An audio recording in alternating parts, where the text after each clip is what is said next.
എല്ലാ പ്രിയപ്പെട്ടവർക്കും പുതിയൊരു വീഡിയോയിലേക്ക് സ്വാഗതം. എല്ലാവരും സുഖമായിട്ടിരിക്കുകയാണെന്ന് വിശ്വസിക്കുന്നു. ഇതേ നല്ല കാറ്റടിക്കുന്നുണ്ട് കേട്ടോ. പക്ഷെ കാറ്റടിച്ചാലും ഞാൻ നന്നായിട്ട് ഇങ്ങനെ വീർക്കുന്നുണ്ട്. എന്താ വെച്ചാൽ സൂര്യൻ ആ ഭാഗത്താണ്, അസ്തമിക്കാൻ പോകുന്നതിൻ്റേതായിട്ടുള്ള ഒരു ഇതാണ്.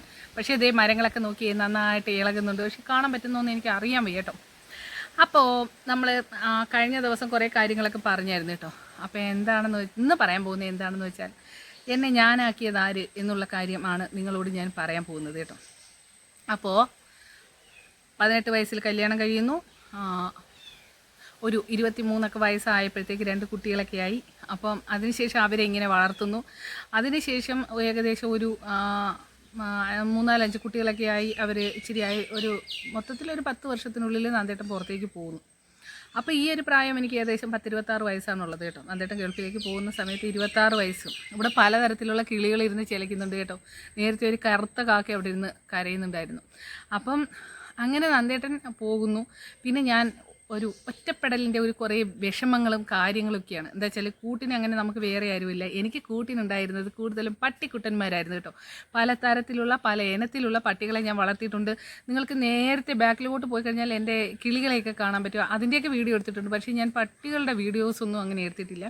അപ്പോൾ എനിക്ക് ഫസ്റ്റിൽ ആദ്യമേ ഞാൻ 1-2 പ്രാവശ്യം നാടൻ പട്ടികളെയാണ് വളർത്തിയത്. പിന്നെ അതിനുശേഷം പോമറേനിയനായി, പിന്നെ ജർമ്മൻ ഷിപ്പേർഡായി, പിന്നെ ഡോബർമാൻ ഉണ്ടായിരുന്നു, റോഡ് വീലർ ഉണ്ടായിരുന്നു, പിന്നെ ലാബർഡോർ ഉണ്ടായിരുന്നു. അപ്പോൾ ഇങ്ങനെയുള്ള എല്ലാ പട്ടികളെയും ഞാൻ വളർത്തുമായിരുന്നു കേട്ടോ.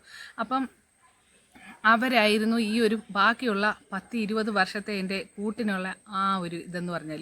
പിന്നെ അപ്പോൾ അങ്ങോട്ട് പുറത്തോട്ടൊക്കെ പോയ സമയത്തിന് ഞാൻ ഇതിനെ നന്നായിട്ട് നോക്കുന്ന നമ്മുടെ തന്നെ സ്വന്തക്കാർക്ക് കൊടുക്കുകയാണ് ചെയ്തത് കേട്ടോ. പിന്നെ അവരാണ് നോക്കിയത്. അപ്പോൾ ഈ പട്ടികളെല്ലാം ഒരുമിച്ചല്ല. ആദ്യമേ നമ്മുടെ പോപ്പി എന്ന് പറഞ്ഞിട്ട് നാടൻ പട്ടി അത് മരിച്ചു പോയതിന് ശേഷം അത് നന്ദിട്ട് ഉള്ളപ്പോഴേ ഉള്ളതാണ്. പിന്നെ ഒരു പോമറേനിയന് മേടിച്ചു. അവൻ 11 വയസ്സായപ്പോഴത്തേക്ക് മരിച്ചു. പിന്നെ അതിന് ശേഷം അങ്ങനെയാണ് ഓരോന്നിനെയും മേടിച്ചത്.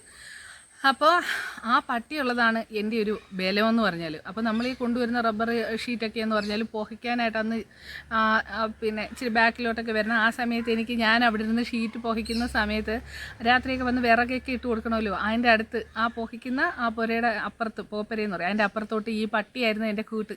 അപ്പം സത്യം പറഞ്ഞാൽ എൻ്റെ ജീവിതത്തിൻ്റെ ഒരു പ്രധാന ഭാഗം ഈ പട്ടികൾക്കുണ്ട് കേട്ടോ. അപ്പോൾ എന്തെങ്കിലും ഒരു സമയത്ത് വയസ്സൊക്കെ ആയി ഇവിടെ വന്ന് ഇങ്ങനെ നിൽക്കുന്ന സമയത്ത് ഒരു നല്ലൊരു ചെറിയ പട്ടിയൊക്കെ മേടിച്ച് എനിക്കിങ്ങനെ വളർത്തണമെന്ന് ഭയങ്കര ആഗ്രഹമാണ് കേട്ടോ. അപ്പോൾ എൻ്റെ ജീവിതത്തിൽ എന്നെ ഞാനാക്കിയത് ആരാണെന്ന് ചോദിച്ചാൽ വേറെ ആരുമല്ല, എൻ്റെ നന്ദേട്ടനാണ് കേട്ടോ. അപ്പോൾ 18 വയസ്സിൽ വരുന്നു. അതിനുശേഷം എനിക്ക് വേണ്ടുന്ന എല്ലാ സപ്പോർട്ടുകളും ചെയ്തു തരുന്നു. ഡ്രൈവിങ് പഠിപ്പിക്കുന്നു കേട്ടോ. പിന്നെ അതിനുശേഷം പുറത്ത് പോയിട്ട് പോലും ഓരോ കാര്യങ്ങളും അത് എങ്ങനെ ചെയ്യണം, എങ്ങോട്ട് പോകണം, എന്തൊക്കെയാണ് വേണ്ടത്, നല്ലതേത് ചീത്തയേത് എന്നുള്ള കാര്യങ്ങൾ ഇങ്ങനെ എപ്പോഴും വിളിച്ച് പറഞ്ഞ് തന്നുകൊണ്ടേയിരിക്കും. മനസ്സിലായില്ലേ? അപ്പോൾ അത് നമുക്ക് വലിയൊരു സപ്പോർട്ടാണ്. പുള്ളിക്കാരൻ ഇങ്ങനെ ദൂരെയാണെങ്കിലും എപ്പോഴും നമ്മുടെ അടുത്തുള്ള ഒരു ഫീലായിരുന്നു. അപ്പോൾ എൻ്റെ ഒരു അനുഭവം വെച്ചിട്ടെന്ന് പറഞ്ഞാൽ നമ്മൾ ഒരാളിനെ വിശ്വസിച്ച് കഴിഞ്ഞാൽ ആ ആൾ തിരിച്ചും രണ്ടുപേരും വിശ്വാസവഞ്ചന കാണിക്കാൻ പാടില്ല. അത് ഏറ്റവും വലിയൊരു ഘടകമാണ്. ജീവിതം നന്നായിട്ട് മുന്നോട്ട് പോകണമെങ്കിൽ വിശ്വാസവഞ്ചന കാണിക്കരുത്, അല്ലേ? അപ്പോൾ എനിക്ക് അങ്ങനെ ഒരു എല്ലാ കാര്യത്തിലും ഒരു ഹെൽപ്പും അതേപോലെ തന്നെ എൻ്റെ നട്ടലുമായിരുന്നു എൻ്റെ നന്ദേട്ടൻ. അപ്പം എനിക്ക് ഞാൻ പറയാൻ വന്ന കാര്യം വിട്ടു. എന്താണെന്ന് വെച്ചാൽ നമ്മൾ ചിലപ്പം പറയാറുണ്ട് ചില സ്ത്രീകൾ ഇതേപോലെ ഒക്കെ കുറേ വേറെയൊക്കെ ആളിൻ്റെ കൂടെ പോകുന്നു എന്നുള്ളത്. അത് ചിലപ്പോൾ ചിലർ അങ്ങനെയായിരിക്കാം. പിന്നെ ചിലരെന്ന് പറഞ്ഞാൽ അവർ ഉദ്ദേശിക്കുന്ന അവർക്ക് ചിലപ്പോൾ പ്രൊട്ടക്ഷനോ കാര്യങ്ങളോ ഒക്കെ കിട്ടാത്തവരും കാണും. അവർ വിചാരിക്കുന്നത് പോലെയുള്ള മാനസിക അടുപ്പം അല്ലെങ്കിൽ ശാരീരികമായിട്ടുള്ള അടുപ്പങ്ങൾ അങ്ങനെയുള്ളതൊക്കെ കിട്ടാതെ വരുമ്പോഴും ചിലർ പോകുന്നുണ്ട്, അല്ലേ? അപ്പോൾ എൻ്റെ ഒരു അനുഭവം വെച്ചിട്ടാണെന്നുണ്ടെങ്കിൽ നമ്മൾ ആത്മാർത്ഥമായിട്ടും നമ്മളെ തിരിച്ച് സ്നേഹിക്കുകയാണെന്നുണ്ടെങ്കിൽ ആ സ്നേഹമാണ് ഉണ്ണി, അങ്ങനെയല്ലേ? അപ്പം ആ ഒരു വാചകം പറഞ്ഞത് കറക്റ്റാണ്. അപ്പോൾ വീണ്ടും നമ്മുടെ ഇളങ്കാറ്റ് വന്നിട്ടുണ്ട്. സ്നേഹമാണ് ഉണ്ണി അഖിലസാരമൊഴിയിൽ എന്ന് പറഞ്ഞത് കേട്ടോ. ഞാൻ ആ വാചകം ചിന്തിച്ചതാണ്. അപ്പോൾ അത് കറക്റ്റാണ്. സ്നേഹമുണ്ടെന്നുണ്ടെങ്കിൽ പിന്നെ വേറെ ഒന്നിനും ഒരു വലിയ പ്രാധാന്യമൊന്നുമില്ല. നമുക്ക് ആരെയും വഞ്ചിക്കാനും തോന്നില്ല, അല്ലേ? അപ്പം അങ്ങനെയൊക്കെയുള്ള ഒരുപാട് കാര്യങ്ങളുണ്ടായിരുന്നു. പിന്നെയെന്ന് പറഞ്ഞാൽ ഈ കൂടുതലും ചില സമയം രാത്രിയൊക്കെ ഹോസ്പിറ്റലിലൊക്കെ പോകുന്ന സമയം കുട്ടികൾക്കൊക്കെ അസുഖമൊക്കെ വരുമ്പോൾ അങ്ങനെയൊക്കെയുള്ള പിന്നെ വണ്ടിയൊക്കെ പഠിച്ചുകൊണ്ടൊന്നും വലിയ കുഴപ്പമില്ലായിരുന്നു. അതാണ് ഒരു സമയത്തുള്ള ഏറ്റവും വലിയൊരു കാര്യം കേട്ടോ. പിന്നെയെന്ന് വെച്ചാൽ നമ്മുടെ അച്ഛനും അമ്മയൊക്കെ എന്ന് പറഞ്ഞാൽ എന്താണ്, അവർ 10-18 വയസ്സാകുമ്പോഴത്തേക്ക് കല്യാണം കഴിച്ചയക്കുന്നു. പിന്നെ നമുക്ക് എന്തെങ്കിലും പ്രശ്നങ്ങളൊക്കെ ഉണ്ടെന്നുണ്ടെങ്കിൽ നമുക്ക് അവരോട് പറയാൻ പറ്റില്ല അല്ലേ. അവരൊക്കെ ഒരുപാട് ബുദ്ധിമുട്ടിയൊക്കെയാണ് നമ്മളെ കല്യാണം കഴിപ്പിച്ച് വിടുന്നത്. അപ്പോൾ ഇപ്പോഴത്തെ കാലത്തെന്ന് പറഞ്ഞാൽ കുട്ടികൾ പണ്ട് കുറേ എൻ്റെ കാലത്തൊക്കെ ഉള്ളവർ അനുഭവിക്കുന്ന കണക്കുള്ള പിന്നെ വിഷമങ്ങൾ മാനസികമായിട്ടുള്ള എന്തെങ്കിലുമൊക്കെ ഉണ്ടെങ്കിൽ അവരൊന്നും അതൊന്നും അനുഭവിക്കത്തില്ല. എന്തെങ്കിലും ഉണ്ടെങ്കിൽ വീട്ടിൽ പറയുന്നു, പിന്നെ അച്ഛനും അമ്മയൊക്കെ പോയി അവരെ വിളിച്ചുകൊണ്ട് വരുന്നു, അങ്ങനെയൊക്കെയാണ്. പക്ഷെ നമ്മുടെയൊക്കെ സമയത്തെന്ന് പറഞ്ഞാൽ എന്ത് വിഷമങ്ങളുണ്ടെങ്കിലും അവർ അത് കടിച്ചമർത്തി അവിടെ ആ കെട്ടിച്ചു വിടുന്ന വീട്ടിൽ നിൽക്കാനാണ് ശ്രമിക്കുന്നത് കേട്ടോ.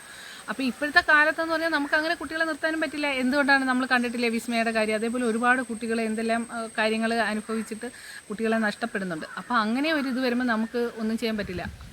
കുട്ടികൾ എന്തെങ്കിലും വിഷമങ്ങൾ പറയുകയാണെന്നുണ്ടെങ്കിൽ അത് ശരിയാണെന്നുണ്ടെങ്കിൽ നമ്മൾ കുട്ടികളെ നമ്മുടെ കൂടെ കൊണ്ടുവന്ന് നിർത്തുക. പിന്നെ ഒരിക്കലും തീരാവേദനയായിട്ട് അത് മാറരുത് അല്ലേ, സത്യമല്ലേ.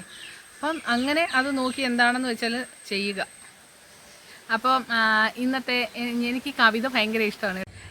അപ്പോൾ എനിക്കിഷ്ടമുള്ള കവിത കേട്ടോ, ഇത് ഞാൻ എഴുതിയെല്ലാം നെറ്റിൽ നിന്ന് എടുത്തതാണ്. അപ്പം അത് ഒരു 2 വരി ഇന്ന് പാടാട്ടോ. നന്ദേട്ടിന് വേണ്ടിയിട്ടാണ് ഇന്നത്തെ കവിത ഞാൻ പാടുന്നത്.